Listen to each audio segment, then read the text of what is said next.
a God though? I don't believe in a God.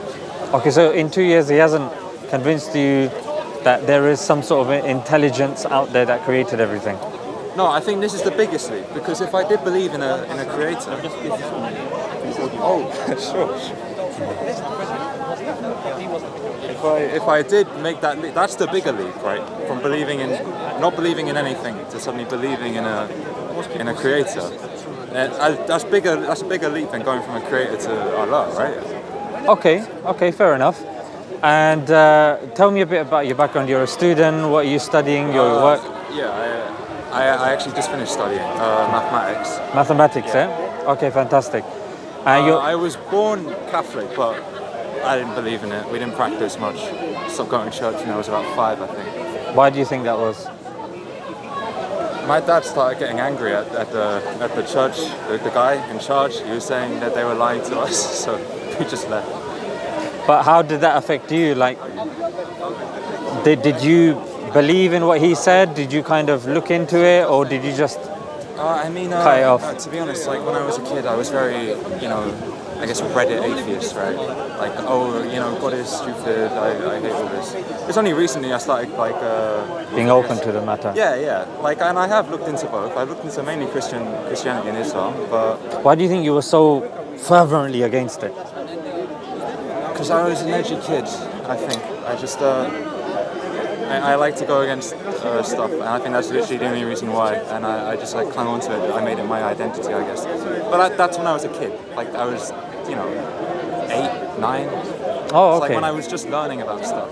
Right. I never really believed in like Santa Claus or magic or all this stuff as a kid. Even when I was like 4 or 5. So, I guess it's a natural extension from that, right? Right. So as Muslims, we believe that, I'm sure as your friends told you, that we believe only one God. Yeah. We believe he's independent. We believe he doesn't beget, nor is he begotten. You understand that? Could you explain? Yeah, so it means that he doesn't beget, like he doesn't have children or daughters, and he wasn't begotten, meaning he didn't come from a father or a mother. I understand. So he's got no family. Yeah. And lastly, there's nothing like him. So this is our 4-pronged criteria. It's in chapter 112 of the Quran, of God, of a creator. If I was to ask you, let's just try peel everything back as much as we can. When you see around you, there is existence, correct? I think so. So you don't believe? So let's stick with that point. I do believe. I don't think I can know for sure. Do you believe that you exist? I believe I exist. Okay. Any doubts with that? I don't know for sure, if that's what you mean. Okay. When you say you don't know for sure, is it like a 50-50 flex? No, it's not 50. The difficulty is, what does existence mean? I don't really know what this word means, to exist. It's a very difficult thing to define. There's a fly here. I'm going like this because I believe I exist. But I'm confused why you're going like that if you're unsure if you exist or not. Why am I going like this? Because I don't like flies around me. But you don't exist. There's a possibility, isn't it? There's a possibility. Do you see? If I was to entertain this point slightly, and forgive me for, but it is an important point, because sometimes we become very skeptical. Okay. You're not being skeptical with the fly at the moment. No, certainly not. But let's just say, for example, crossing the road. Sure. Am I correct to assume that you would look both ways before crossing the road? Yeah, most times. If someone was to take a swing at you, you would try to avoid it as much as possible. If you saw some filth or some feces on the ground, you would avoid it. Yeah. Doesn't that show to an objective observer that you not only believe that you exist, but the things around you exist as well? To a very high possibility. Yeah, you see the difficult... What does exist mean? Tell me. Being conscious. Being conscious. Does a rock exist? Experiencing. Does a rock exist? The rock exists, yes. Is it conscious? I don't believe a rock is conscious, no. So that's clearly not the right definition, right? Not necessarily, because even in terms of conscious, there's different types of consciousness, isn't it? You've got certain consciousness that are present in cells, but we're not going to say that it's a human consciousness, do you see? So the more then you go into it, then we need to delve into philosophy. We need to look, for example, if you look at existence, there's 3 types of existence. Sure. Could you? There's an impossible existence, there's a contingent existence, and there's a necessary existence. Any philosophy you go into, even if you go to modal logic, that's how existence is classified. Okay. Yeah? Impossible existence is like a square circle. Dependent existence, pretty straightforward, if you depend on something else. In fact, the definition of dependency is something that's composed of parts, that can be any other way, and that can cease to exist. That's the philosophical definition of dependency. Something that's independent is the opposite of that. It's not composed of parts, can't be any other way, and cannot cease to exist. If I was to ask you a simple question, are you dependent or independent? Dependent. Then you're dependent on something else, correct? Then that's dependent on something else, that's dependent on something else. Naturally, the chain has to end somewhere, isn't it? Whether it's logically or whether it's rationally. Mathematically, of course, there are theories and there's pen to paper. I'm talking about reality and what's observed and experienced by us. There has to be an end to that chain. And I'll tell you by one simple analogy. If I was to, just before I throw a ball, I ask your permission. I haven't thrown it yet. Then I ask his permission, his permission, his permission, and it goes on for infinity. Would I ever get to throw the ball if it's just going on for infinity? There has to be an end to that chain for me to eventually throw the ball. So the fact that I've thrown the ball after I've said I've asked permission, that means somebody in that chain said, yes, there has to be an end to that chain. Because as soon as that chain ended, the ball was thrown. So the fact that you are here, you are living, you're dependent on something, it's irrational and absurd to believe that that chain can go on forever. Are you with me so far? Yeah. And philosophically, I'm not going to theology at the moment. Philosophically, rationally, there has to be an end to that chain. That's called a necessary existence. Yeah. Otherwise, we can't exist. It's a paradox of sorts or a contradiction of sorts. You see? Okay. So philosophically now, there is a necessary existence. Now, you've got people that are, philosophers. Now the question would be, what is that end to that chain? Yes, you would say God, right? Well, we would evidence that it's God. And I would tell you, and I can, using first principles, evidence that that is God. Could you? Yeah. For example, you accept that that necessary existence is independent, correct? Yeah, I guess. It's Because sure. the problem I have is how do you know this even exists? How do you know there is an end to the chain? Because I'm saying philosophically, this is using metaphysics and rational, basic logic. That if something goes on forever, then how do you explain the dependencies regarding it? It doesn't make sense. In order to believe in an infinite regress, that it's called, you have to accept an absurdity that, there's an infinite regress, but we still exist. What are we depending upon? Upon an unlimited chain. Science falls apart, philosophy falls apart, logic falls apart. So I'm saying, logically, rationally, there has to be an end to that chain. Otherwise, it doesn't make any sense. See, I was. You can push back if you want. Oh no! Just please continue, because I was trying to think of some it's something that you do in maths, right? So I was trying to think, but I couldn't. So okay, yeah. Please go on with. No problem. Yeah. Even if somebody was to say, infinite. There's infinite. The thing is infinite. That's why I gave that preface, because I know you're into maths. Yeah, mathematically, you even have minus numbers. That doesn't mean you go to the shop and you say, okay, can you give me -1 cake, please? Then you can do that. Selling a cake, you know? But then you could do, but using that number by saying, yeah, give me -1 cake, or give me infinity cake, or give me this number, I guess. Do you see? So it's not a number; it's a concept. Yeah. Yeah. So So you're okay with the fact that this necessary existence, it makes sense that it's independent, correct? Yeah.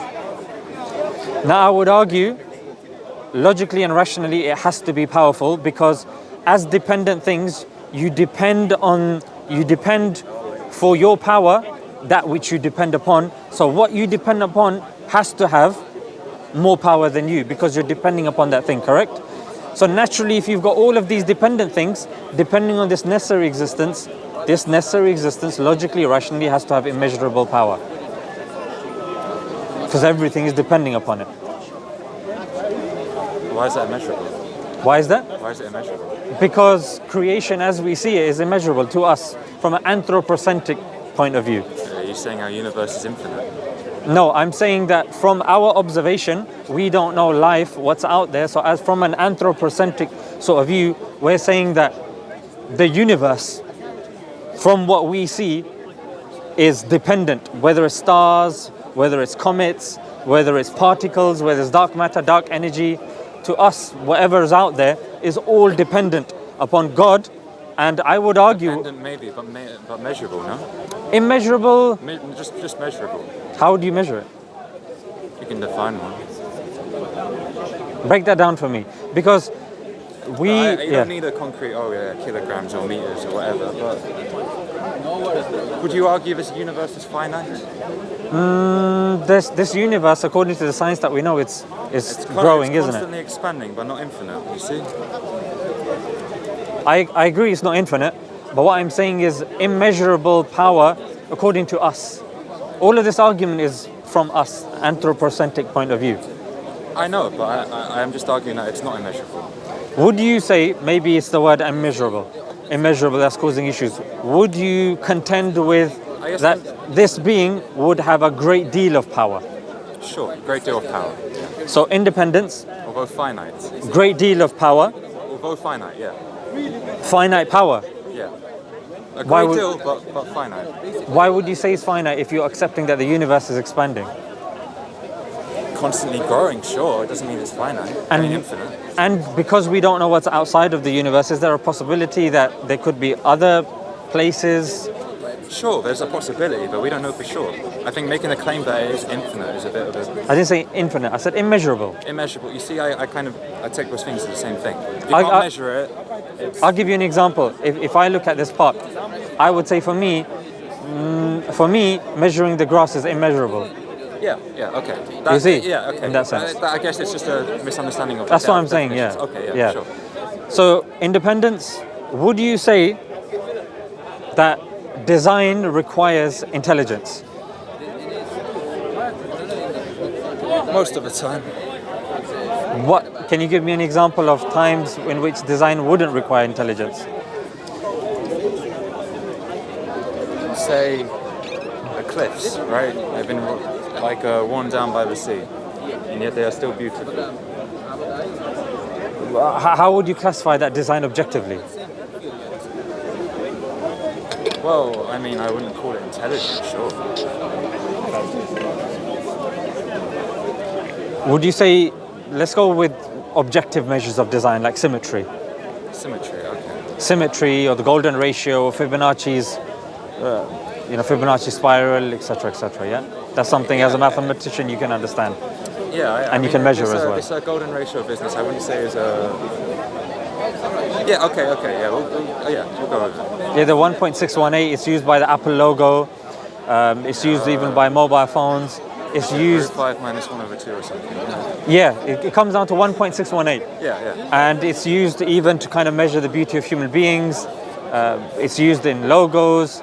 Some say Leonardo da Vinci even used in the Vitruvian Man. Yeah. So something that you can measure. Would you say that it's the inference to the best explanation is design equals intelligence? Perhaps the best explanation, but not the only one. That's fine. And not always the best explanation either. Would you say it's the inference to the best explanation? If not, why not? Well, it depends on what you're saying has that intelligent design. If it were an iPhone, sure. But if we're talking about us or our existence, then I don't think we can make the same inference, you know? Wouldn't you say that we have the effects of design within us? Or do we look like random beings that have... Would you look at another human being and go, chance? To an extent, honestly, yeah, I would. Break that down for me. Right, we are not perfect beings. It's true. You know, I'm not talking about perfection, I'm talking about design, outwardly design. Okay. If we were designed, our design would be more perfect than it is. Let me refine it more further. I'm saying, looking at a human being, would you opt, when you see a human being, would you say design or would you say chance? What makes the most sense to you? With my current knowledge, I would honestly say chance. Chance, yeah? You say chance created the human being. Bearing in mind that, you know, if you just look at the brain alone and how complex that is, you know, billions and billions of neurons working together, that's only one part of the human body. You know what I mean? Are you really gonna... So would you say chance created us? I wouldn't say chance created us because... Transformed us? Chance is not what I'm talking about. I'm saying, like, randomness, you know? I guess, yeah, sure, I would say there is a chance that we are here purely from randomness, just from, you know, these infinitesimally small probabilities. It's 1 in 10 to the power 30 and that's just for our planet being the way it is. That's not even looking at the probabilities of the smallest amino acid in our body and the probability and the chance of that coming together. Because even if you look at amino acids, the possibility of an amino acid, because they're like puzzle pieces, isn't it? Yeah. If one amino acid is a little bit off, then the whole amino acid is defunct. In fact, one of the elements that's necessary for our survival, the carbon element, that has to be within 1% of the nuclear ground state energy. Otherwise, like for the 3 heliums to come together, they have to be within 1%. In addition to that's very, very specific. Can I that's been finely tuned, yes. How tall are you? About 5'9". 5'9", but not exactly, right? I haven't checked recently. 5'9.6'8". If I check, I'd know exactly. 4, but you can't know exactly because it goes on forever. Not necessarily. How not necessarily? Because the question would be, when is my height increasing or decreasing? So for that day, it doesn't have to be about your height decreasing. Let's just take this stand, right? Yeah. This is not going to change height. How tall is this stand? If I measure it, maybe... So, say 100, 120, I don't know, it doesn't matter, but it's not exactly 120, that's what I'm saying. It's 120.5, 9, 2, 4, etc. It goes on forever. It will go on forever. Now, the chance of this mic stand being exactly that real number, the probability, it's 0. It's not above 0, it is 0. And yet, are you denying that it is that? But the difference here is you don't apply that metric in any part of your rational and logical life. If somebody asks you your height, you won't say, what an absurd question, that number can't be measured. If somebody says, oh, how many kids do you have? What do you mean, how many kids do I have? That number is 2.01, 2, 3, 4, No, the 5. number of kids is 2 or 1, it can't be between. Not necessarily, because the question would be, when do you define the age that it's a child and not a baby? Or a baby, not an adult? Where do you draw that line? In different countries, some will say puberty. You're saying children is an offspring, no? Well, I'm saying both. Some people will define children as when you pass a certain age. Some will say puberty. Some will say no, this isn't exactly. But we don't go about our lives living like that. By saying, you know what, I can't give my height, I can't give my weight, I can't give my preference. That's what we No, give. we live, and this is a process in science called abduction. The inference to the best explanation. That's all I'm saying. Because technically speaking, yes, you can be a skeptic when it comes to everything. Yeah, but you'll accept that you exist, that there is existence. Hopefully you go about your life living like that. If somebody comes to your home, you're not going to say, look, I know you want to rob me, but there's a possibility that I don't exist, so you might as well go off here. Brother, do you see what I'm saying? I see what you're saying, Yeah. but I think me not letting the robber rob me, this is not me denying my existence or affirming my existence. At that moment, you definitely believe you exist, and you definitely believe he exists. That's why you're trying to defend yourself. Why is that the case? Because what do you mean by existence? Again, it's okay, let's take a Cartesian way, thinking. Thinking. Sure. I think, therefore I am. Prove it. Are you not thinking? I am thinking. Yeah. Even there you go. The fact that we're having a conversation, the fact that we're understanding our language, the fact that you're responding to me. With that very statement, it's something people take for granted. I think, therefore I am. Have you ever thought, why? Why is that the case? Where's the proof? Is there a proof?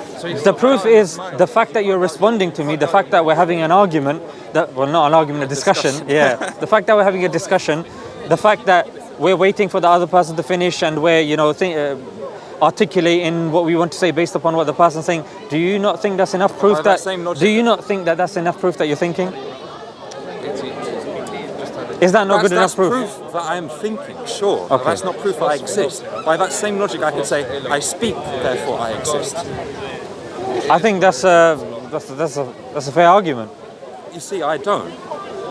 On what basis, though? Well, prove it's true. Prove to me it's true. Well, it's a metric, isn't it? How so? Why speaking is a metric? No, are we defining, are you saying that we define our existence based on whether we can think? Because if that is the case, that's sure. Not necessarily. What I'm saying is existence fundamentally is axiomatic. Could you explain? Yeah, axiomatic. Just like, for example, if a person looks at number one in mathematics. I know what axioms are, but what are the axioms of existence? Axiomatic means that you can't, one of the definitions would be that you can't go on living your life, you can't do the most fundamental things if you don't believe you exist. You won't be able to procreate, you won't be able to eat, you won't drink. Your existence would be a fallacy, incarnate. The fact that you exist. Yes, indeed, some people can say, well, I don't really exist. Well, that person is just asking to get kicked in the head. Because if you don't exist, then you don't deserve that jumper. I'll take that because I believe I exist. I'll take those shoes. I'll take your money. I'll take your house. Because frankly, in London, it's very difficult to survive. So if you don't exist, I believe I exist. So I might as well take your house. Yeah, the thing is, you're saying is it axiomatic? Do you see where I'm coming from? I do understand where you're coming from, but I'm struggling to see how you can know that that's the case, because you're talking about this axiomatic theory of existence, right? Is that what you said?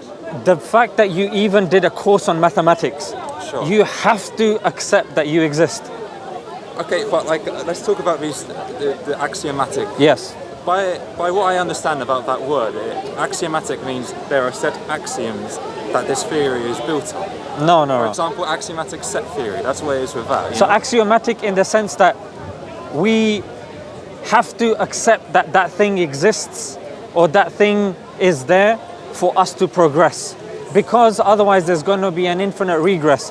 You can say, oh, what's existence? Okay, it's communication. Okay, what's communication? It goes on forever. We have to accept so that philosophers, we exist to progress. Sure. We have to progress in any facet of life, whether it's science, whether it's mathematics, whether it's morals, whether it's ethics, whether it's communication. We have to accept in anything. We exist. It's a fundamental. Because if you say I don't exist, I can completely agree with that. But again, this doesn't prove that we don't exist. It just proves that we have to think we exist to progress. That doesn't mean we actually exist. No, but when you say proof, what do you regard as proof? Because Descartes gave the answer thinking, you're saying, oh, why is that the criteria? But that can go on forever then. Why is anything the criteria? Why is maths the criteria? And this is exactly why I am agnostic. You see, with maths, we have set axioms that everything is built upon. Not necessarily. Why are those axioms set? Because why is that acceptable? Because we chose them. Why? Because they work, and they work unbelievably. Do they work well. all of the time? Not all of the time. Then why do we accept them? We had to fix it. No, why though? Why? Now it works all the time. Why? Why? What do you mean? Why have we fixed those ones if they don't work all of the time? No, we fixed the ones that didn't work. Why can't we just go on living life without mathematics? Because we can't pin anything down. Why can't we just go about it, ignoring it, pushing it to the side, and thinking it doesn't exist because we can't pin it down? Why? We have pinned it down. We haven't, because you said yourself what we have pinned down is not precise.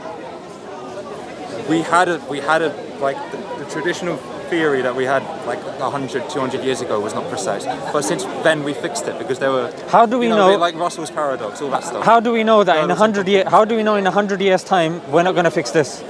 We don't. Exactly. So how can you say you pinned it down when we don't know? Sure, we don't know. Then why can't we put maths to the side? Why can't we discard it when we don't know? It works really nicely. That's quite frankly the answer, because it just works too conveniently and it'd be too much to lose. Would you say science works very conveniently as well? Not necessarily, no. In what sense? Science is tricky, isn't it? Science is tricky, but the water cycle doesn't work very well. Oh, that works well. The fact that we are breathing oxygen, the fact that we are Homo sapiens, that we require water, we require oxygen. Yeah, is requiring water convenient? Yes, because if we don't drink water, we die. But what if we were just created that we didn't have to drink water? That'd be more convenient. Then you would die in 4 days. No, but you can't survive. If we were created in you a way can't listen. where we didn't need it. You can't survive without water for 4 days. It's not something that you can be agnostic about. If you don't, I understand. If you don't, if you don't drink water, it's like existence or life or your body doesn't care about what you believe, what you don't believe. You are going to die. I absolutely agree with you. But I'm saying the fact that we need to drink water to survive it's not inconvenient. The fact that we need, that's besides the point. I'm saying us drinking water has been told to us from science. Yeah, Science tells us beyond 4 days you're going to die, therefore you drink water. Then science will proceed in saying this is how much your body needs, because your body is approximately 70% water anyway for the reactions to take place. Science tells us about sunset, tells us what the sun is, tells us about air, tells us how to survive, how not to survive. Wouldn't you say that there's a degree of precision in science? Sure, there's a degree, yeah. But of course we can't take it certainly. Just like mathematics, there's a degree of certainty. That's why at the beginning of the conversation I said the inference to the best explanation.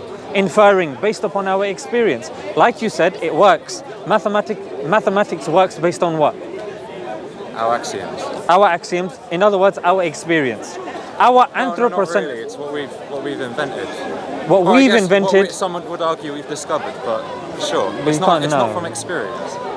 No, well, we can get into whether numbers, where 1 + 1 = 2. Okay, is 1 + 0 = 1? Is that something we have got from experience? I'll give you an example. 1 + 1 = 2. Would it be 2 if there's no human beings around to work that out? It's a good question. It's a really good question. That's what I'm saying. I can't answer that, but I believe.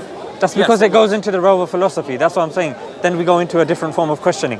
What I'm saying is quite simply, you don't go about your life questioning mathematics. You don't question, for example, oh, that bus is going on the road. There is a possibility that there is no petrol or diesel in there or electricity in there. It could actually be on fairy dust.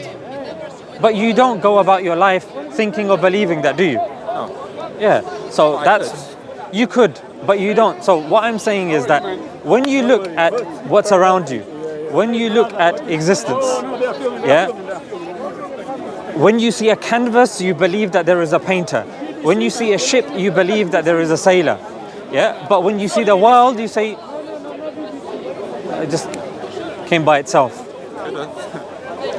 But most likely, I'm telling you, from our experience, the complexity that the world has, the chances of it coming by itself is infinitesimal. The inference to the best explanation, is that there was a creator, based upon the argument that I said. How have you done this? Based upon the initial argument that I said, that if we take the metrics of deduction, philosophy, logical reasoning, and we say if we're dependent, and we depend on something else that depends on something else, we eventually get to a necessary existence. So could you give me a probability of you being right? Is that something you can do? In terms of what? Why does the... when you say probability, are you talking about in terms of numbers? Yeah, like 60%. I'd say 99.999999. I would actually argue, not even 99.99, I would argue 100%. But you said mine is infinitesimally small. Minus what? You said that the chance of me being right is infinitesimally small. Of you being right? Yeah. Although not 0. Yeah. So you can't be 100. No, that's because I was just trying to be polite. But now, because you pinned me down on it, I'll say 0. If you pin me down on it. You see, this is where I would just disagree.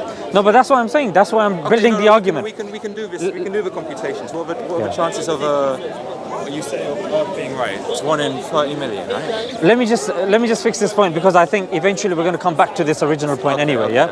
So it helps if I've built that foundation. Then you can critique it as much as you want. Yeah. So philosophically, there's a necessary existence. It's independent. I would also argue, and it has power. I would also argue that it has will also. Why so? Reason being, because the fact that we were created in one time and not another time indicates that a choice was being made. Also, when we say that the necessary existence that is also independent formed creation, we're saying it was coerced by something else, which again is illogical if we believe that that necessary existence is independent, has power. So the logical inference is there's will also. Why? Well, like, look, Because if it didn't have will, then who told it to create us at what time? Why? like if my dog knocked down a bowl and then it hit like a button that was conveniently there, which turned on my computer, did my dog will to turn the computer on? Your dog is a dependent. Your dog. No, but it doesn't matter if it does. I'll tell you why. Because here we're talking about the three types of existences, yeah, and we've accepted that there is a necessary existence. Your dog relies on multiple factors, and if you're of the philosophical school of thought of determinism, you don't believe your dog has any free will whatsoever. So again, we'll have to go into whether there is free will or not. But let's just have to. I want to speak to you about this. We could do. As Muslims, we believe in compatibilism. Yeah, but over here, a necessary existence, there's nothing preceding it. There's like everything depends upon it. So if it is making the choice of forming something at one time and not another, and forming dependent things that are composed of parts that can be any other way, that means a choice is being made. Let's put these parts here. Because that's not befitting of something that is intelligent, and we believe that. We don't know it's intelligent. I'm saying the logic to the best inference is that it is intelligent. Again, it's just an inference, though, no? Yeah, that's what I'm saying. All of this is an inference. Is an inference. So then how could you be 100%? Because of compounded evidence. At the moment, I'm just telling you the philosophical argument. Okay. If I then go into further, if I go into scripture, then I go into prophecies, then I talk about numerical evidences, then I talk about, for example, peer-reviewed evidence and this and that. I'm saying if you amalgamate all of that and you scaffold all of that, I'd say it's 100%. It's 100%, and how is it a belief? Say that again? It's 100%, and how is it a belief? Because I haven't seen God. Well, you know he exists for sure. Yeah. So that's definitions, isn't it? Oh, belief technically is if you've seen that thing, you haven't seen it, therefore, well, okay, then if I take that definition, okay. But belief, according to Muslims, is that's why when a person accepts Islam, they testify. See, but for me... But how can you testify if you haven't seen something? Because for us, you're only testifying when you are in absolute no doubt that that thing exists. But belief requires faith, no? Faith in, like, unknown. Yeah, but what I'm saying is that faith upon the unknown, what is that relying upon? Is that relying upon evidences that are strong, that are solid? I don't necessarily think so. It's just that if you know for sure. No, but you haven't heard the evidences yet. No, I haven't. That's why I'm saying that when I tell you as much as I can, of course, the evidences, hopefully you'll understand and you'll realize that, look, there are evidences, whether it comes to prophethood, whether it comes to the Quran, whether it comes to philosophy, rationality, whether it comes to even our experience, whether it comes to objective design. If you amalgamate and put them all together, it's 100%. 100%. It's a bold claim. Of course. Of course it is.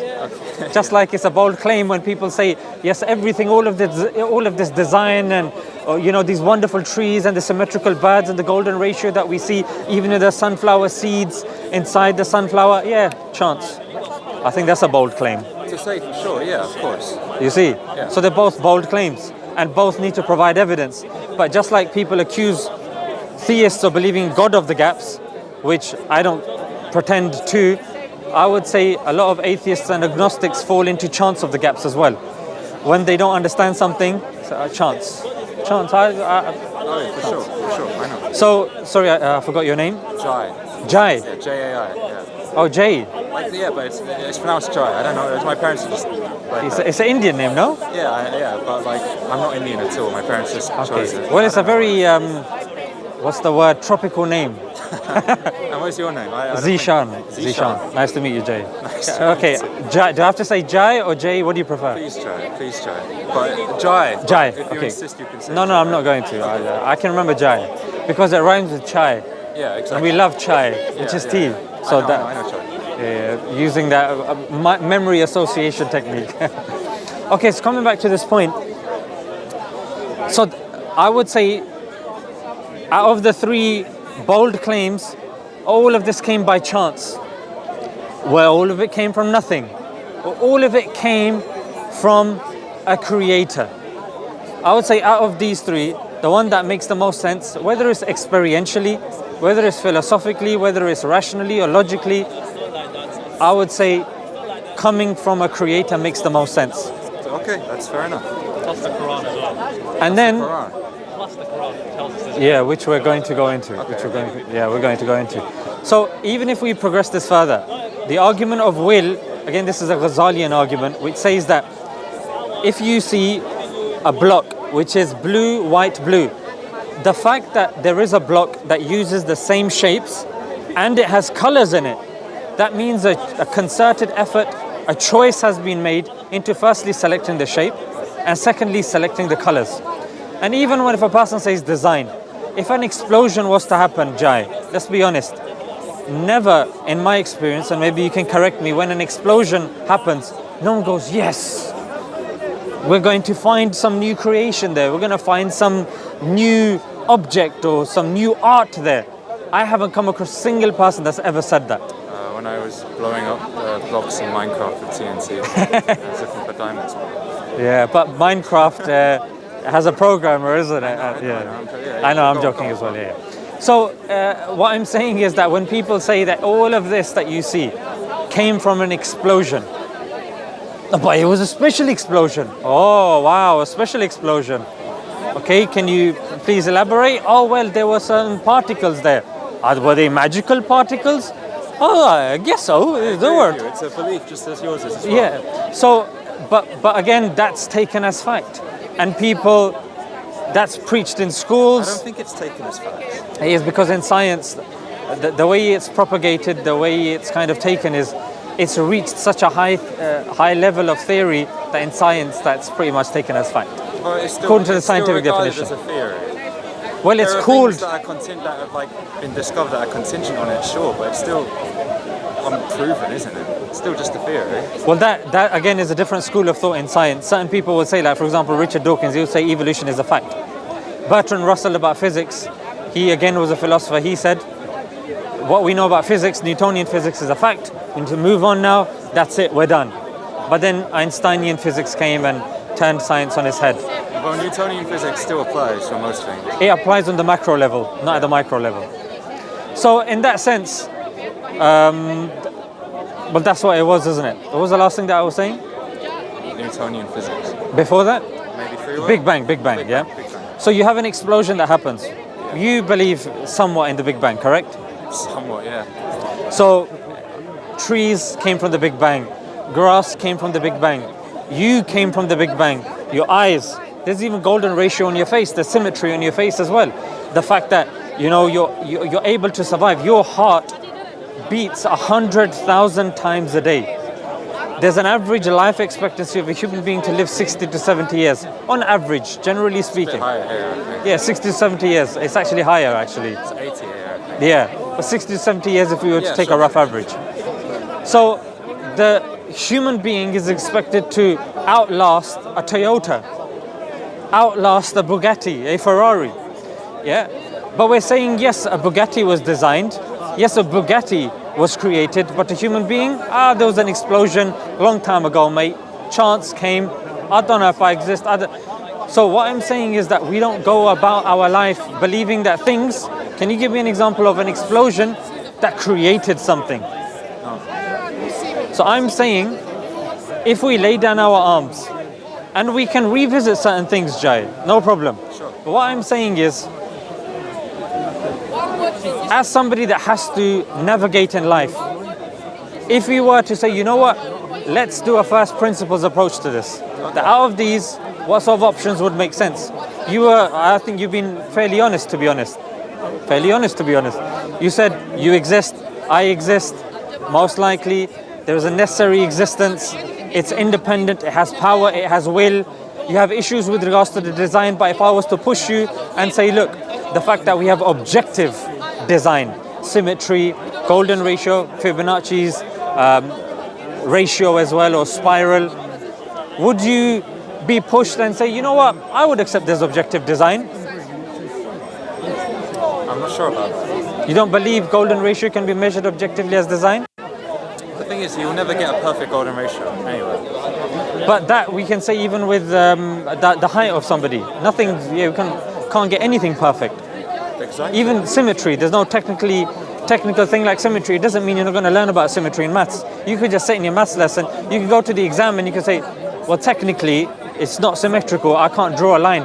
Whatever line I draw will never be symmetrical. Everything in maths is hypothetical, isn't it? We're not but it doesn't mean that you would discard it completely. It doesn't mean you wouldn't bother studying it. It doesn't mean that you would disregard it. I do not treat it real. It's up in the air, isn't it? So when you go to the bank and you ask for £50 and he gives you 2p, I don't believe maths is real anyway. Well, that's money, isn't it? But it's maths. Counting money is maths. I know, but like, we're not holding 50, the number in our hand. We're holding £50 in our hand. It's a different. How many pounds? 50 of them. 50. That's a number. But we're not holding the number. We're holding. You're not holding the number, but that concept. I understand. But that concept is being materialized in something, correct? Okay. So I would say this act of design, although I can't touch design, but it's been materialized in symmetry that you see around you. Let me give you another example. The reason why we actually do take this seriously, if somebody was excavating in Mars and they're digging and they come across a vase, That's right. do you not think it's going to be front page news everywhere? Elon Musk's going to be talking about it. Everyone's going to be talking about it. Even Trump, with his one IQ brain, will be talking about it as well. Hey, you hear this? Oh, is he a fan of Trump? Yeah. I said Trump has one IQ, and then he said, tell him. Oh, no, I don't know. Obviously, I agree. You agree? Yeah. You agree? Yeah. Okay, he doesn't agree. So, I like economics, isn't it? So I like our economy to be boosted. And Okay, our economy, yeah. so when no one's gonna say, would you say that generally en masse people are gonna say, why is this such a big deal? You found out a vase on Mars. What do you think the response to that would be? Why it is a big deal? Why is it a big deal? Because it appears to have had an intelligent creator. Appears to the general masses or to one or two daft blokes? To everyone. So we go about our life. Aliens. If, for example, we see the word, or like we've sent an aircraft back. Sorry, we've sent some sort of craft in space that has communication in there. That if alien life was to find it, then it is to respond to us or it is to reach out. If something, Voyager, right? yeah, one of the Voyagers, if it reaches back with, hello, my name is Alien. I don't like your faces. I'm not going to be coming back. Our people are going to be like, why on earth are you guys making a big deal? Why are you laughing? Why do you believe aliens have a sense of humor? That's because putting words together in that specific order, that it fulfills the criteria of language, you believe that there is an element of Intelligence. yeah, intelligence. But Yeah? it's not given. According to your criteria, nothing is given, but that's why initially I understood that and I respected that, and I said the inference to the best explanation, because I didn't want to keep falling into this. Yeah. So the inference to the best, I'll just use this term. So the inference to the best explanation is there is intelligence. So similarly, just how we would accept intelligence when it came to alien form, when it came to even paleontology, if we find a bone structure of a brontosaurus, we wouldn't say, oh man, billions of years right there, mate, billions of years. No one says that. So what I'm saying is we don't believe that when it comes to bones. We don't believe that when it comes to a work of art. We don't believe that when it comes to a phone. We don't believe that. And I'm getting again. We don't believe it when it comes to bones. Bones, like if we were to dig and find bones in a specific order, that it tells us that this used to be a dinosaur, we wouldn't say this is just chance. Okay, I understand. It's just random rocks that have come together through chance. So I'm saying similarly, Jai, that from the options that we've discussed, because if somebody says this universe came from nothing, nothing comes.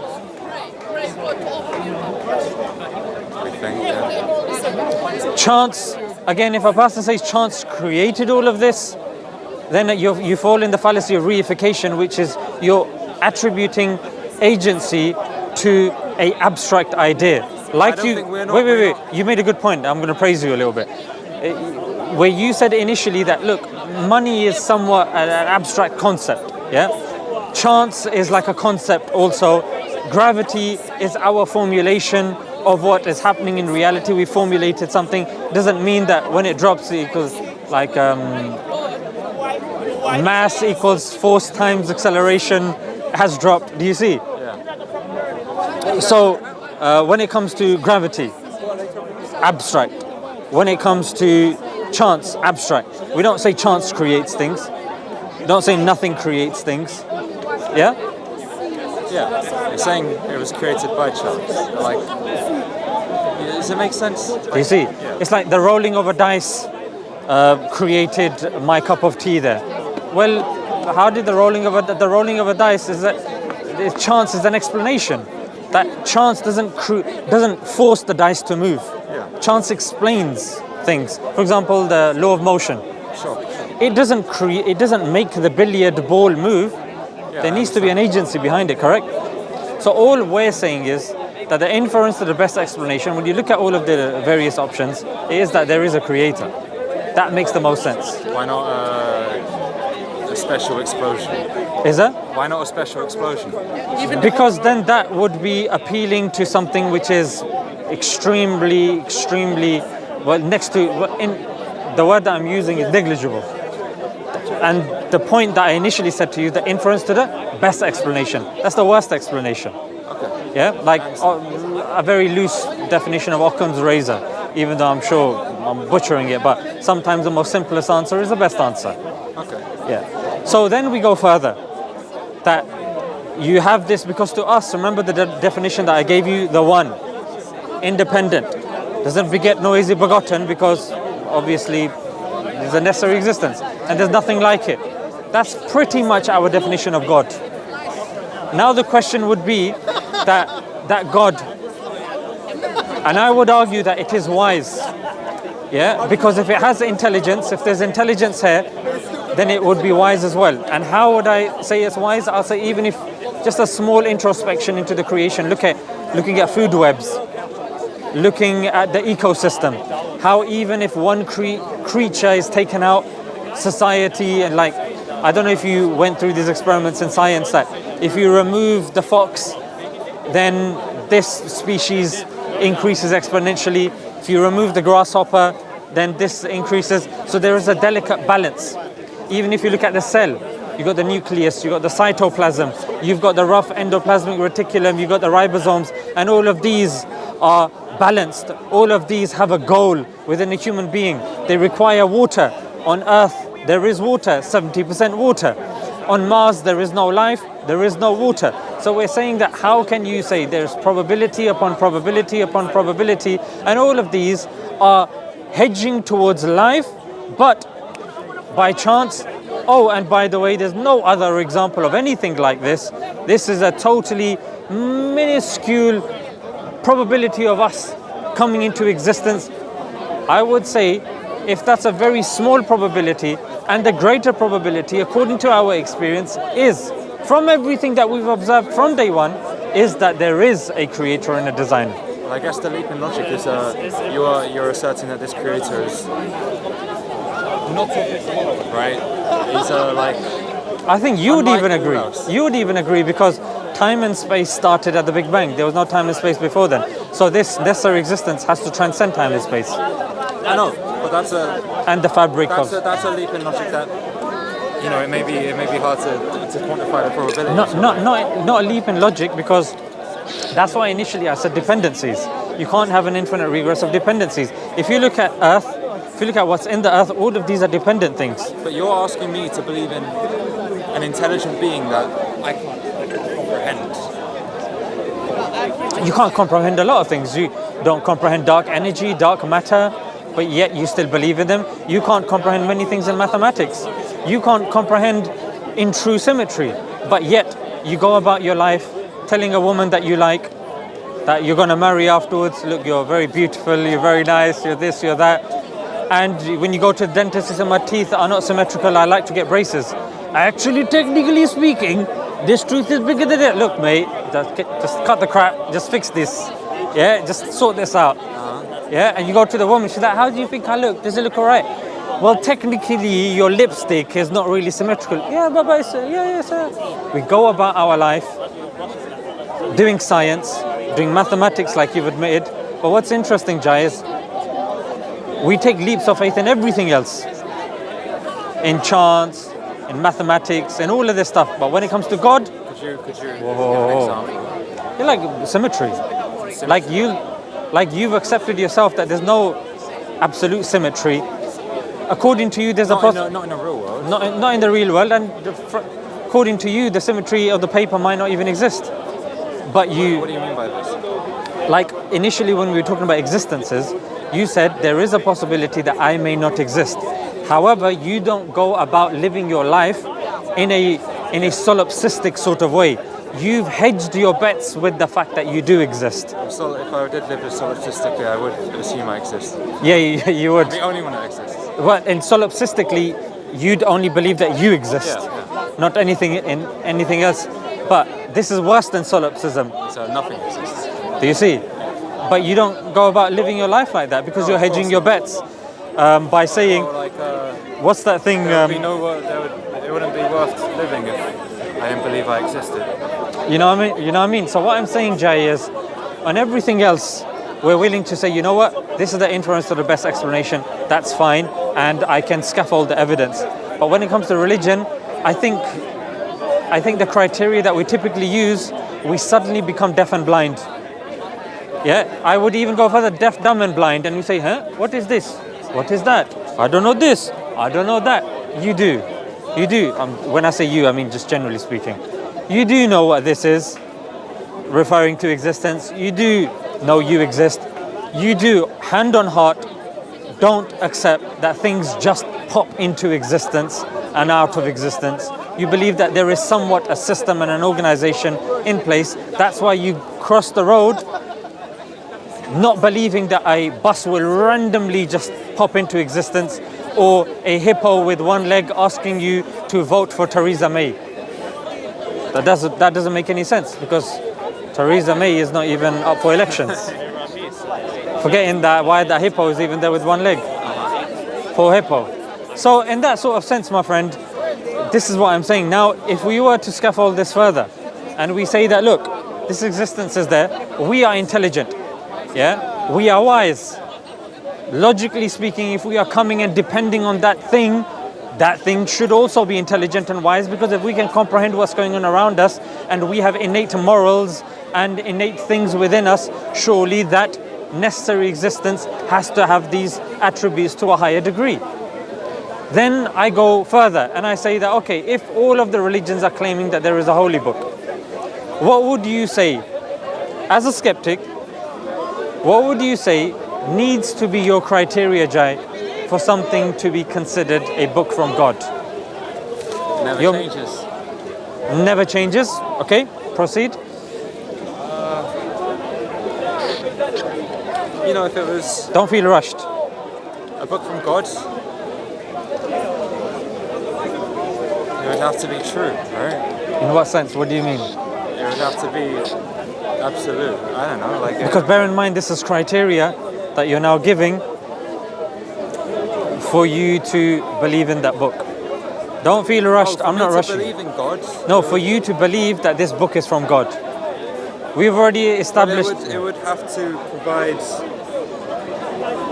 well, proof that it's from God. What sort of proof? I'm not sure, man. Some proof. Shall I help you? Yeah, sure. Okay. Would you agree, and as always, stop me if you disagree, would you accept that if a book is meant to be from God and it's come thousands of years down the line, the first evidence needs to be that this is the same book that was revealed? Yeah. And the criteria of this can't necessarily be complicated such that a layman can't understand, which would mean that the only people that are convinced and that have proof are just the scholarly class, which again doesn't make sense, is not befitting of God that's making religion accessible to everybody. This is where the Bible falls down, isn't it? Your words, not mine at the moment. I'm not Christian. Yeah, but does that sound like a fair criteria to you? Yeah, absolutely. And when it comes to the Holy Book, would you also say that the language that it was revealed in, there has to be evidence that anyone can access that language independently, again, of the scholarly class as well, because scholarly class, they can change it or whatnot? Yeah. Would you also say if all of the holy books were burnt, put in a river, sent to Mars, wherever, that the scripture should still be accessible to the people word for word? Yeah. Because surely it shouldn't be subject to human destruction. I agree. Would you also say that there has to be things in there like prophecies? Yeah, if there are individuals, then for an individual to claim he's from God, he needs to be mentioning and talking about stuff that shows that he is getting knowledge from a superior source. See, this is where it starts to fall down, I think. No, not really. So you don't believe prophecies would be a good criteria? That if somebody claims to be from God, that their claims need to be supernatural as well and measurable? Because everybody that claims to be from God claims to have some sort of miracle and they have to evidence something, right? Miracle, yeah, but like with a prophecy, it becomes like if I cast out 100, predictions of the future, one of them will come true. Okay, if prophecies are taken at their face value, not with human meddling, like you said, that's not necessarily a prophecy. That's 100 prophecies from which one has come out to be correct. I'm talking about prophecies, plural. Would you say that if there are multiple prophecies that can be measured using primary source, again, that's something today you could measure as well, would you say that's a decent enough criteria? Okay, look, it's a different thing because you're saying... We don't have to go into that if you're unhappy with that. No, it's just there's a difference between a book has to have all of these things for me to believe in it, and if a book is from God, then it has to have all these things. It's like different. Because the first three, what is it? Has to be accessible by everyone, has to be understood by everyone and it can't change and all this. That doesn't prove it's a book from God. But I would expect a book from God to have all those qualities. You can give me all these criteria, and sure, if I have a book from God, then I would expect them to meet all these criteria. But just because a book meets all these criteria doesn't mean it's from God, you see? But that's why my initial question to you was, for you to believe that a book is from God, what would that criteria be? Yeah, and that is quite simply proof. That's the main criteria for me. And what do you mean by proof? What sort of proof? That's why this is an example of different types of proofs. Yeah. Evidences. I'm not saying take them in isolation. I'm saying take them as a scaffold. Okay. Continue, please. So, but it's good you asked that, because if we would have gone through all of that and then it went back to that, then yeah. Okay. No, it's good. It's good you do it at the right time so we can fix it and then we can move on. The Quran, as I'm sure you've been told, is the only holy book from the ancient holy books that if all the books are burnt, it can be written word for word. Reason being, it's mass memorized. Yeah, it tells me 300 million, something like that. Children as young as 6 have memorized it. Yeah? And grandpas as well. Number 2, the language of the Quran is a live language. Arabic is the 4th or 5th most spoken. It fluctuates on the planet, most spoken language. Jesus spoke Aramaic. According to UNESCO, it's an endangered language. Sanskrit of the Vedas, again, not a live language. Hebrew, only spoken by certain Israelis. Yeah, and even Koine Greek, that the New Testament is written in. it's not a common language, not accessible by everybody. So Arabic of the Quran is accessible, it's memorized. In fact, even as somebody that, if someone's like, look, I need evidence, I need physical evidence. We, out of the ancient religions, we have a manuscript that dates to the time of compilation. We're the only ones. And that's present in the University of Birmingham. And even its authenticity has been carbon dated by the University of Oxford. Yeah, he told me. Yeah, and there's 100% word accuracy. So that's why I think maybe you said that the Bible doesn't fulfill that criteria. Neither does the Old Testament, neither does the Vedas. Yeah, neither does the other books that are already extinct now. Sure. So, and even if we look at, for example, the challenges within the Quran as well, produce a verse like it, or find any contradictions in it. If there were contradictions in the Quran, and the Quran is making this challenge that find contradictions in it, surely at Speaker's Corner there will be people here with a big scroll, hear ye, hear ye.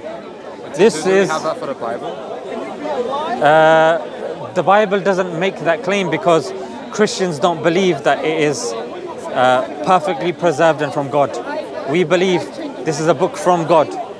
They believe that 4 guys without any surnames, without any verification, penned down the life of Jesus afterwards.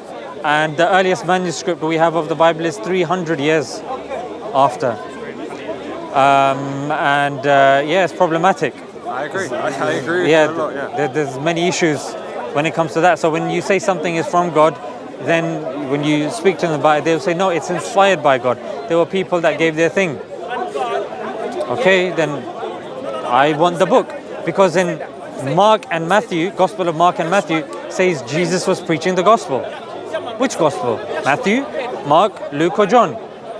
And if those 4 gospels were written at least 40 years after Jesus, how was Jesus able to preach gospels that were written after Jesus? What was he preaching? And 2 of those 4 are not even disciples of Jesus. So how was Jesus preaching a gospel that was written by people that didn't even see him? I couldn't tell you, man. But these are more rhetorical questions, just to show that our criteria is different to that of the Christians. Yeah, of course. Yeah.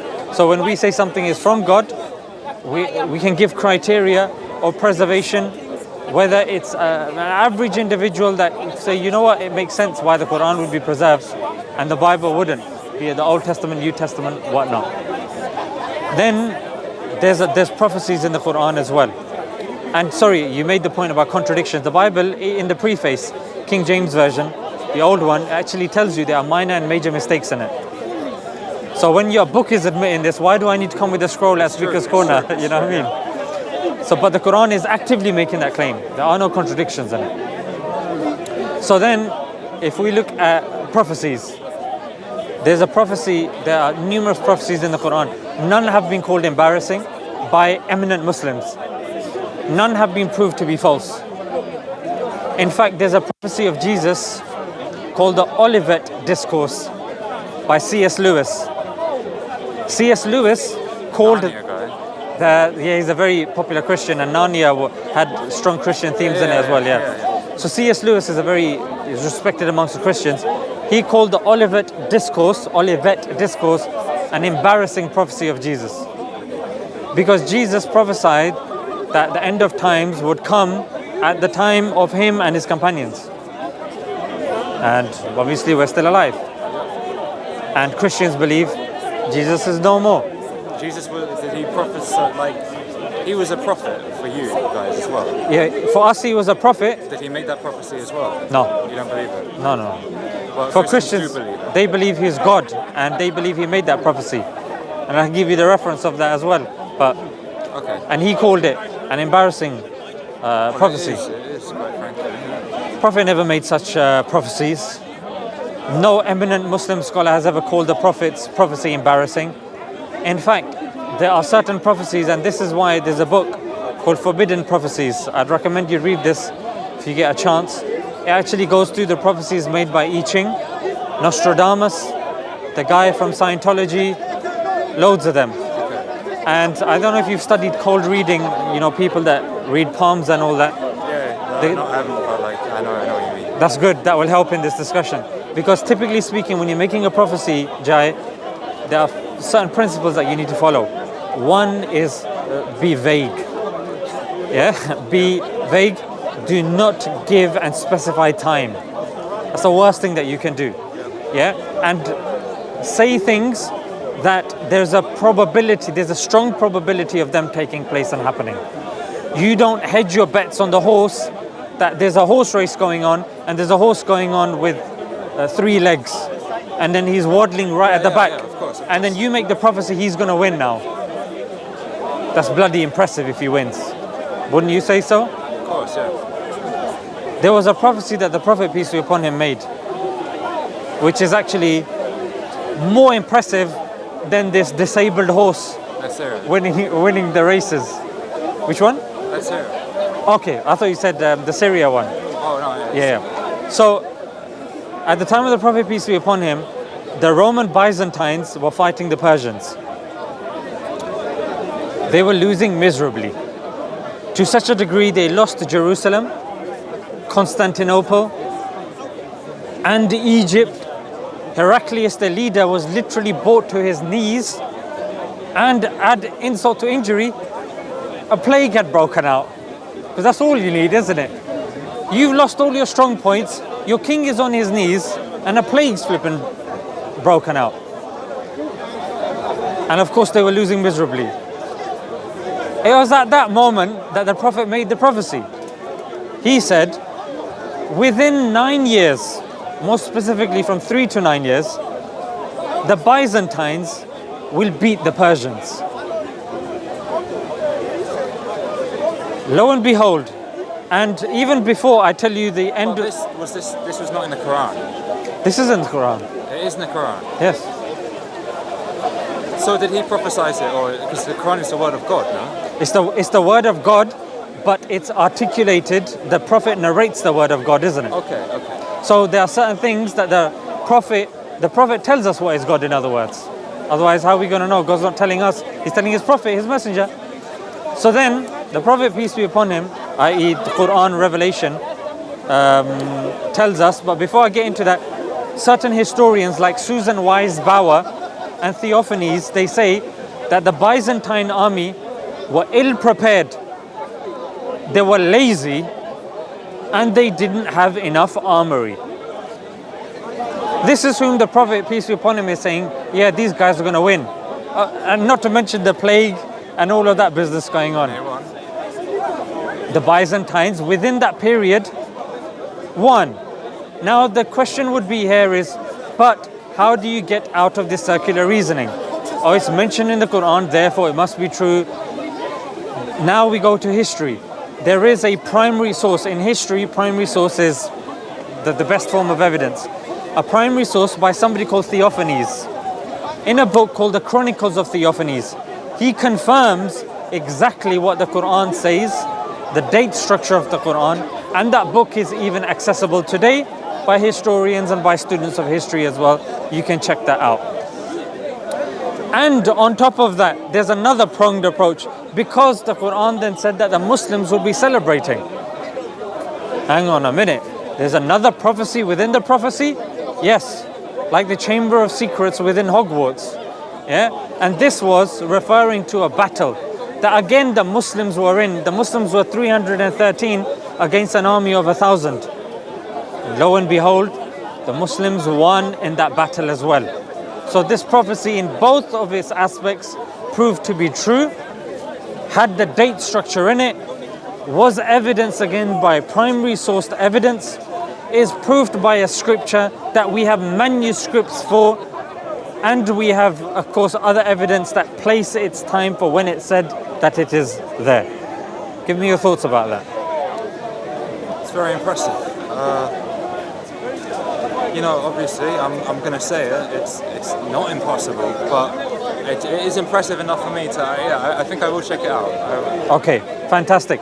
Check out the book Forbidden Prophecies by Abu Zakaria. This will probably be online in a couple of days anyway. So, So anything that I've said, you can go back and you can cross-reference the stuff that I've said, even the stuff about philosophy and stuff like that. You can say, oh, he was lying there. Look, the amount of cameras here. That's why I do it, just so no one can accuse me of just picking things out of my pocket. Even the dates and stuff you can check as well. Yeah? So, Forbidden Prophecies is actually free. The PDF is free online. I'll check it out. And then, yeah, and there's I'll just write it yeah, down. write it down, yeah.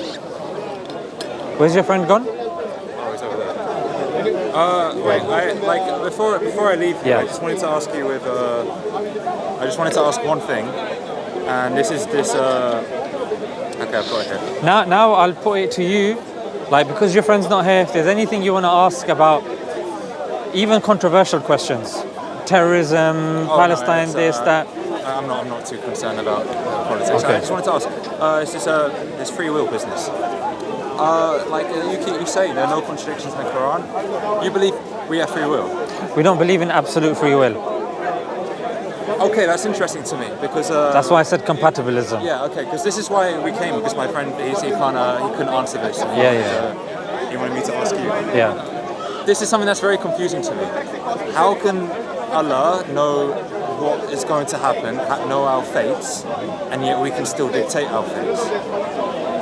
So, a very simple answer to this would be, even if I was to preface this, that sometimes certain atheists bring this as an argument against God, yeah, as if it's going to disprove God. Let's just say, for argument's sake, well done, atheist. Then he leaves, and then he's like, okay, do I believe in free will? There's three schools of thought, even in philosophy as well. Yeah. You've got the deterministic school of thought, free will, and you've got compatibilism as well. And again, there's no analogy that explains how you can have free will and you can have determinism and this and that. I would say, quite simply, even in religion and in theology, that's one of the things that, as an explanation, it's very difficult to do. Like, we believe in compatibilism, the how of it, we don't know. But if I was to answer on a very, very rudimentary level, I would say that knowing something doesn't imply coercion. For example, I was a primary school teacher for 6 years. Okay. By the end of my time or my era, I would be able to very specifically determine which students would pass and which would fail. Why? Because in my experience, I could just tell. But if I said that a student would fail, and that student failed, and he turned around and said, "You said I was going to fail, therefore I failed." I don't think that's sound reasoning. I agree with you, but the difference is you're not God. You can't know that kid's not going to pass for sure. Jazakallah. Thank you, brother. Thank you. You have a very good idea, and you made a very accurate guess, but you don't know for sure. But here's what I would say, that with us, we have very limited understanding and knowledge. God has, his knowledge he's the all-knowing. So for us, again, even when we were talking about before, when it came to immeasurable and infinity, these are concepts that we fail to grasp and understand. And I would say, when you're talking about someone with that is all-knowing, for somebody with limited reasoning and with the inductive measures that we have of knowing stuff, I wouldn't know how to articulate or answer that. And that's why even in our theology, we're told that it's something that we take on belief. Okay, that's interesting because to me, like as an outsider, this is a contradiction. If someone knows what's going to happen to me, then I can't make any decision to prevent that from happening, because that's going to happen. When I gave the example, you said, "But that's me and that's God," and then I gave the point that God is all-knowing, yeah.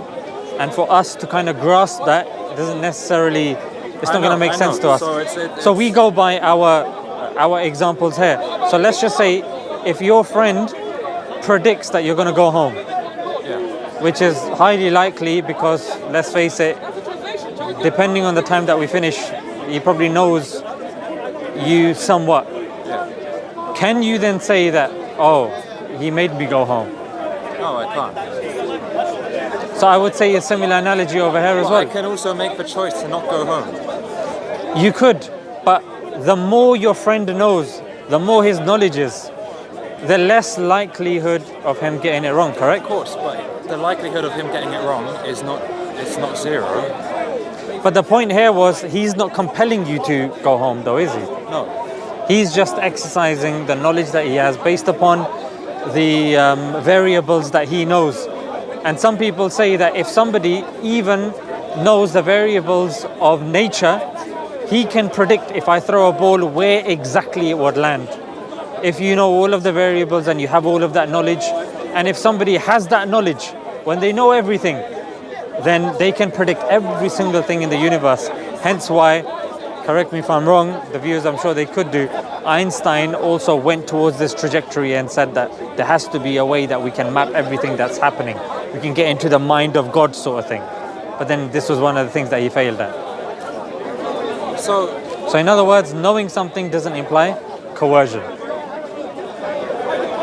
right, but like, if Allah, I'm sorry if I'm pronouncing it wrong, but if God knows that I'm never going to become You can say Allah, it's fine. Allah, if Allah knows I'm never going to become Muslim, then I will never become Muslim. I have no choice. But I can't then choose to not become Muslim because He knows everything, and He knows with certainty that I am not going to. He knows the outcome, but he is not forcing the outcome. For example, there's two ways. He's not forcing the outcome, but I have no choice in the matter. The outcome is going to happen regardless of what I choose. I'll give you an example. If God says, Jai must not accept Islam, and in another place, Jai will not accept Islam. Must not indicates you have no choice in the matter. You can make this argument in that case.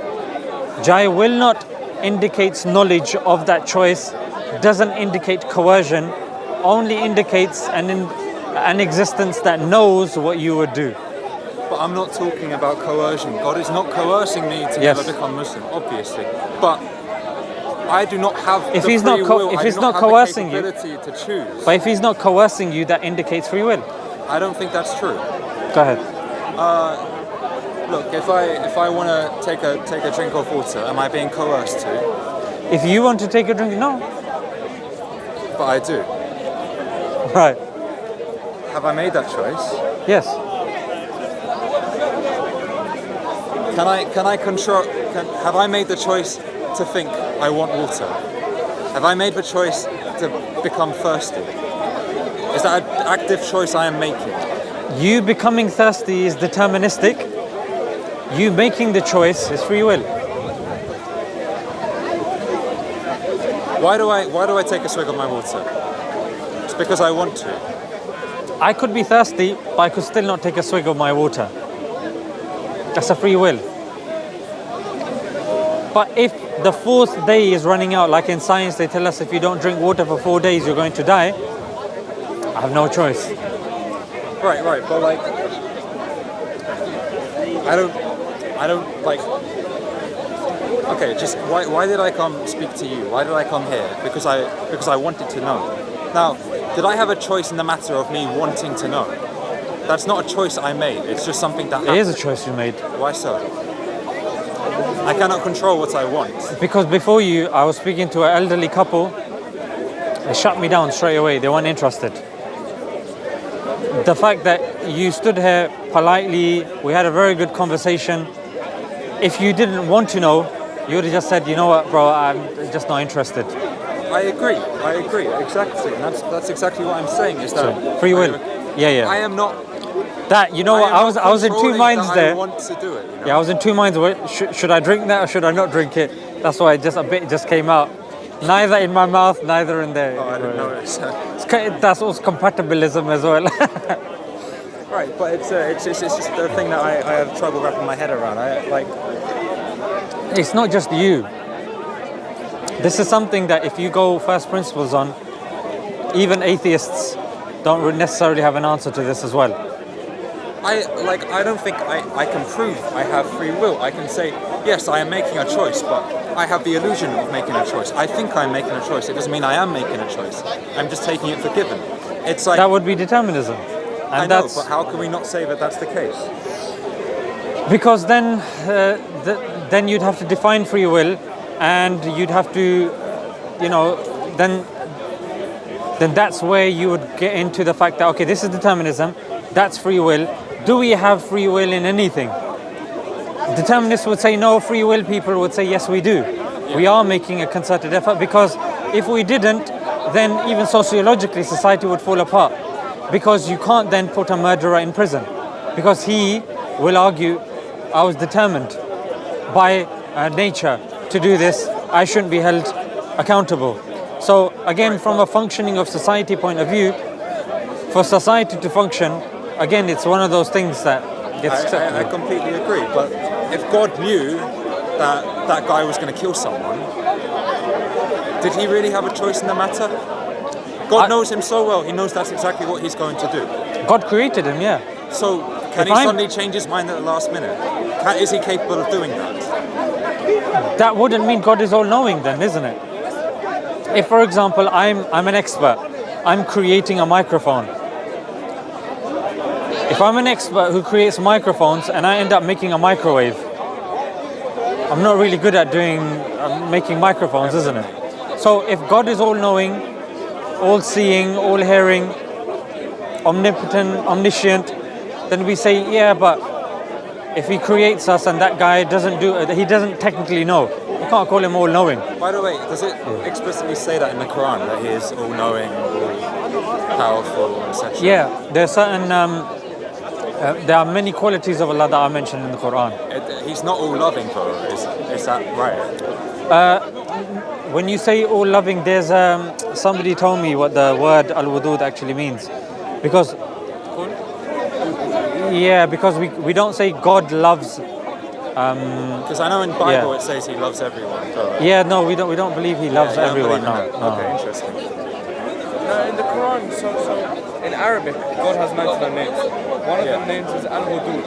Al-Wadud means the most loving or loving. But we don't believe he's all yes, loving. that's the translation. The most loving, yes. But we don't believe that he is all loving. Yeah, just the most loving. Yeah, so God hates, for example, Do you have hates tissue? the action of disbelief. Or God hates the action. Does anyone have tissue? Oh, I've got one for you, I think. Sorry. Because the problem with these things are when they start leaking, start getting sticky. Oh, thank you, bro. So God, for example, hates certain people. He hates people who actively try to Thank you, bro. change the religion or who associate partners with him. How's the conversation going? Yeah, alhamdulillah. I was in and out, looking around. Yeah, the legends here. Pick up Hashim, innit? Assalamu alaikum, It's my bro. second time here, isn't it? I really wanted to find someone obviously like you that can help my brother. Salam, you're right. Inshallah. A lot of chat. I think it's been a while of chatting. It's good. I like long chats. It means he's really engaging and he's not just. Alhamdulillah. But yeah, he's very skeptical, isn't it? And for that, yeah, then. That's the thing. That's the problem. I've been trying to convince him. Someone's so skeptical. If God knows someone is going to do something, they cannot go any other way. They can't make a conscious decision to. What are you talking about? Predestination again? Look, if God knows that someone is like, who is someone God hates? Like someone that worships like an idol, right? No, God doesn't hate that individual. God hates somebody, for example. God hates the action of worshiping an idol. And if somebody knows Islam is the truth and tries to actively change it and corrupt people, If you're going to repent, you should be forgiven.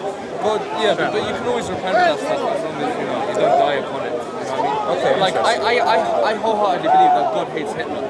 I wholeheartedly believe that God hates Netanyahu. I wholeheartedly believe that God hates those individuals. We don't believe that God loves everybody. But he knows that they are going to do those actions, but he doesn't command them to do it. If he stopped it, then what's the point of free will? Exactly. That's the main argument. What's the point of the test? Yeah. What's the point of giving people the choice to do good It's and not do just bad? about the test, If you're not just do good. it's just about free will in general. Why you have 5 cameras? This is what I was telling you. Because one camera for the nose, one for the ear, one for the chin. Can I stay next to you? It's because I'm too big, you know. Can I stay next to you? I'm going to be famous. Oh, of course, you're already famous, mashallah. Mashallah, you do the salah thing here. This is. Oh, Jazakallah khair. But they believe that Lucifer is an angel. We don't say that. Salam, thank you, brother. I've been watching your stuff for a long time on YouTube and stuff. So Mashallah, Allah bless you, fantastic, brother. so I thought I'd come over and check you out. Alhamdulillah. You're too kind, brother. You're too kind. Allah bless you. God bless you. At the end of the day. But we don't believe that angels have free will as well. And that's what separates humans from angels. Actually, the angels always tells me to asked drink God. coconut water. They said, why would you create a It's very human good because knowing that they would do The angels, in Urdu they say, the angels asked God. They told him, "Why would you make a creation?" I've forgotten even the Urdu now as well. In other words, the asal is cold. You don't know anything. So when you eat hot foods, it's good to balance it off with cold foods. Like the Prophet would eat date, but then there are narrations to suggest he would have a cucumber as well, because the dates are hot in their essence, and cucumbers are cold, so it would balance off. That's the thing. So when God knows you're going to do something, He doesn't Speak to scholar for. A couple of years. contradiction. God creates you, but He doesn't create you. Actually, God knows something is going to happen. Do you really have the choice to go separately from that path? yeah, because He's not the one that told you to do something. Okay, so think about it like this. God only knows what's going to happen because you're doing it. Do you see what I mean? So God only knows that I'm here because I willingly chose to be here. See what I mean? So God didn't say, okay, God speaks corner, I know you're going to do it. God knew my action because I chose it. And God just sees the future. Don't get in the camera. Salam. How are you? Alhamdulillah. I think you should speak to that guy. Which guy? That guy, he's speaking to no one. He's talking to himself, and he's gathering like people, but he's talking to no one. Like, he's a The jack. one on the corner. Yeah, you should sort him out. I think he's crazy. He's a bit. That one, I know Yeah, loud one. Speaking to no one is That's why, because if he speaks to somebody, he's gonna get smashed. yeah. So you made it before. That's the problem. Four people have got answers for him. He doesn't listen. That's the problem. Why doesn't That's why he's speaking to himself. Yeah. You see? I don't know it. Salah. So, bro, check it out, inshallah. The stuff that I've mentioned, you can continue the conversation with him. But yeah, I'll take that. And yeah, normally I come Sundays. So if there's any follow-up or questions or something, think about what I said, and hopefully we can touch base again soon as well. Yeah. Evolution, you were asking about so many things. We can come back. We can ask him as well. Sure. Yeah. It's up to you. I'm a layman myself. If you want to ask before I go, or you want to ask next time, it's up to you. I think we'll come back. No? Okay. I'm down to come. Thank you, sir. My pleasure. My pleasure. Really nice meeting with you, bro. Assalamu alaikum. You guys can carry on. Assalamu alaikum.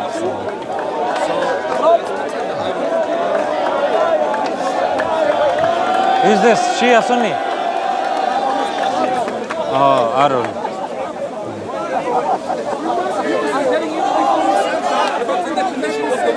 Yeah, bro. You want to take this? The definition of the name. That's what we say. Can we go with that?